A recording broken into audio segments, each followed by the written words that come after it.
En esta cápsula jurídica, hoy vamos a ver un tema que mucho se ha comentado en estos días. Y la pregunta sería, ¿habrá sobrerepresentación en el Congreso? Bueno, esto es debido a que muchas personas me han preguntado a través de mis redes sociales qué opino que se habrá sobrerepresentación en el Congreso, y al respecto voy a responder de manera directa.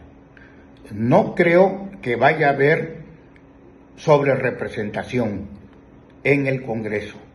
Y esto yo lo fundamento bajo el espíritu de lo que establece la Constitución Política de los Estados Unidos Mexicanos, ya que en el artículo 54, fracción quinta, establece en nuestra Carta Magna que en ningún caso un partido político podrá contar con un número de diputados por ambos principios que representen un porcentaje del total del Congreso, es decir, que exceda de 8 puntos a su porcentaje de votación nacional emitida.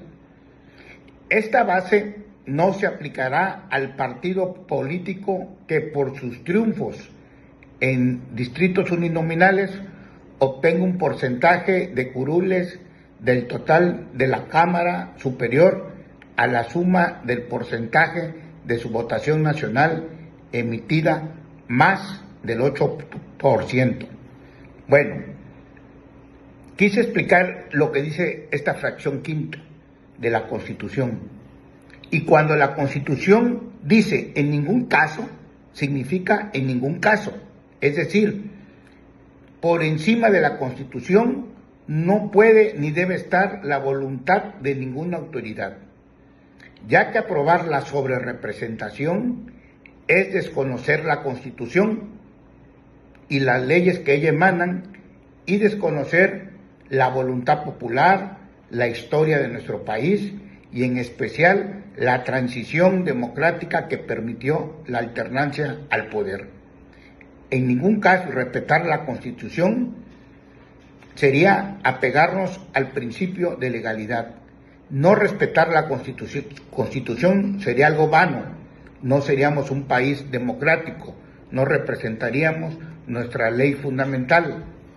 Por lo que, en este orden de ideas, en caso de que las fuerzas políticas presenten sus recursos con relación al tema, el INE debe de considerar lo que siempre han hecho de una coalición, que refieren que es una coalición, que es una unidad política para limitar los gastos de campaña, por lo que es lógico y coherente que esta misma consideración y criterio se aplique en otros aspectos de este tema del proceso electoral, como la asignación de curules, y así evitar la sobrerepresentación en el Congreso.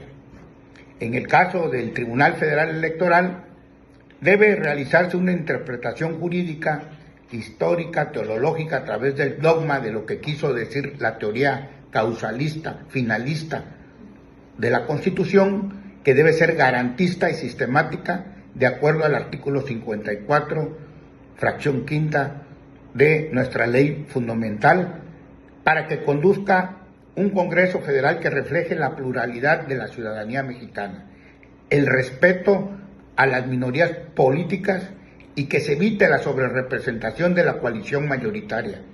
Es decir, respetar el derecho de las minorías significa hacer a los desiguales iguales, es decir, que estén representados y que se pueda oír su voz y analizar las propuestas de iniciativa de ley. Por ejemplo, asignar una coalición que obtuvo el 54% de votos, el 75% de las curules en la Cámara de Diputados, demerita a la oposición que obtuvo el resto de los votos, es decir, que solo tuvieron el 25% de los asientos o de las curules. Y esto iría en contra de la voluntad de la ciudadanía que votó por un Congreso de equilibrios.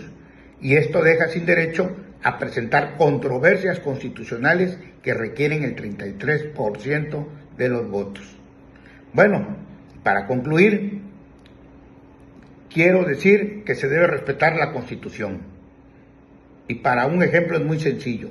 Es como un partido de fútbol con estos porcentajes, con 7 jugadores y medio del equipo triunfador y 2 jugadores y medio para el equipo que menos votos tuvo.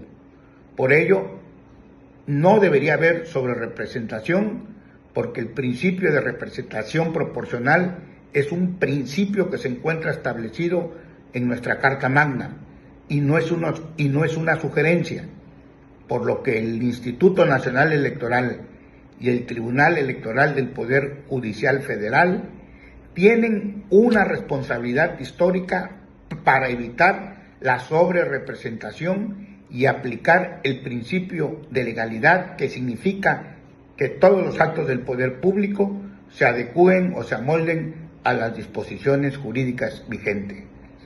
El objeto de esta cápsula jurídica es meramente académica, es una opinión personal y la finalidad es orientar, informar y educar en la legalidad a la y al ciudadano de pie. Muchas gracias. Mi nombre es Juan Carlos Charleston Salinas.